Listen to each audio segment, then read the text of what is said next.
Imagine I give you £10. You can keep it. Safe, predictable, guaranteed. Or you can send it to a stranger. And if they choose to be fair, it turns into £30 and you both win. Would you risk it?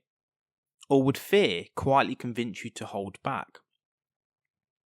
By the end of this video, you'll understand why trust is the hidden force between wealth, leadership, relationships, and why the people who master it operate on a totally different level. Today we're diving into one of the most revealing experiments in behavioural economics, the trust game. Developed in the 1990s by economists such as Joyce Berg, Dickhaut and Kevin McCabe, this deceptively simple experiment challenged a core assumption of traditional economics, that humans are purely rational and self-interested. What they discovered was far more interesting. So, coming back to the two players. Player 1 is the truster. Player 2 is the trustee. Player 1 is given £10 and they must decide to keep all of the £10 or send some or all to player 2. Here's where it gets interesting. Whatever player 1 sends gets multiplied, often tripled. So if player 1 sends the full £10, player 2 receives 30. Now the power shifts. Player 2 must decide to send some of the £30 back or to keep everything. That's the entire game. No contracts, no enforcement, no punishment, just trust. According to classical economic theory, player 1 should send £0, eliminate all risk. And player 2, if given money, should keep everything, maximising profit.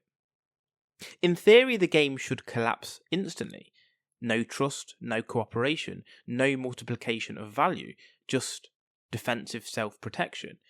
But in reality, that's not what happens. In repeated studies across cultures, most player 1 participants sent money. Most player 2 participants sent a fair portion back. Not always, but often enough to prove something powerful.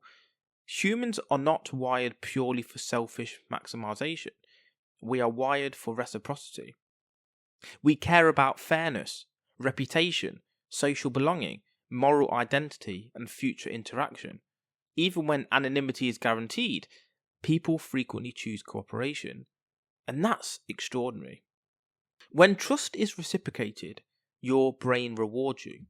Research shows increased activity in reward pathways, including dopamine circuits, and the release of oxytocin, often called the bonding hormone. Trust literally feels good. Reciprocity activates the same neural systems associated with reward and social bonding. But betrayal, that activates threat systems. The amygdala lights up, stress hormones spike, and your brain quickly recalibrates.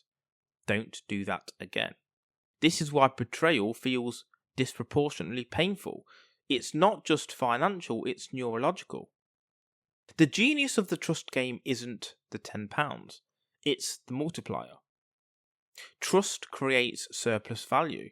If player 1 keeps £10, the system produces £10 total.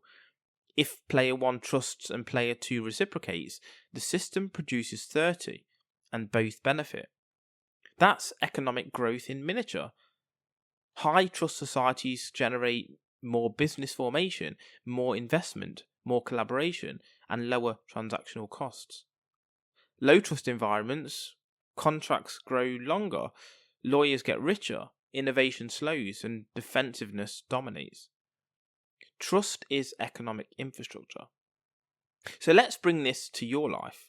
Every time you invest in someone early, offer value before asking, delegate authority, open up emotionally, give someone responsibility, you are sending the £10. Weak individuals stay guarded. They say, I will trust when I see proof. Strong individuals understand, trust creates the proof. But here's the difference between strength and stupidity. Blind trust ignores patterns. Strategic trust observes behaviour. It's about collaborated courage, not naivety. If you're building a team, a brand, a business, this matters deeply. Micromanagement is what happens when leaders never send the £10. They don't trust, so they control excessively, double check everything, create bottlenecks, and kill initiative. Great leaders do something different. They trust first, but track outcomes. They create environments where reciprocity is expected, and when betrayal happens, they act decisively. Trust is extended generously, but not infinitely. That's power with discipline. Let's not romanticize this. Some people will take the £30 and give you nothing back, and that can make you cynical, suspicious, emotionally closed. The danger isn't betrayal. The danger is allowing one betrayal to write your entire operating system. Weak minds generalize. One person betrayed me, no one can be trusted. Strong minds refine. That person showed me who they are. Adjust filters. Maturity is not refusing to trust, it's upgrading your discernment. Romantic relationships are continuous trust games. You send emotional vulnerability, they reciprocate, or they don't. Business partnerships. You invest time, capital, belief, then multiply it. They multiply it, or they extract and disappear. Friendships, same pattern. If both players continually reciprocate, trust compounds. If one player consistently defects, the relationship collapses. Ask yourself honestly, where are you holding back your £10? Where are you playing defensively because of past experiences? And where might calculated trust multiply your outcomes? Because here's the uncomfortable truth. Playing safe guarantees survival, but it rarely guarantees expansion. Trust is risk, but so is stagnation. The trust game reveals something profound about human nature. We are not purely selfish.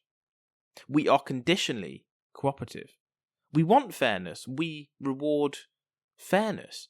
We punish betrayal. And by the end of this video, I want you to understand this. Trust is not weakness. It is strategic exposure. The person of value is not the one who never risks being betrayed. It's the one who trusts intelligently, adjusts quickly, recovers decisively, and never lets fear define their operating system. Sometimes you send the £10, sometimes you don't. Wisdom is knowing the difference. That's strength, that's growth. If you like this episode, please don't forget to follow, subscribe, comment and like. And just a quick shout out to our sponsors. Strong Coffee Company, protein-packed coffee for energy and clarity. Use code Vancrux1 for 20% off at strongcoffeecompany.com. And then there's More Labs, clinically proven hydration and recovery drinks. Use code Vancrux1 for 25% off at morelabs.com. And finally, Liquor Gummies, electrolytes and vitamins for hangover prevention. Use code Vancrux1 for 20% off at liquor.com. That's liqure.com.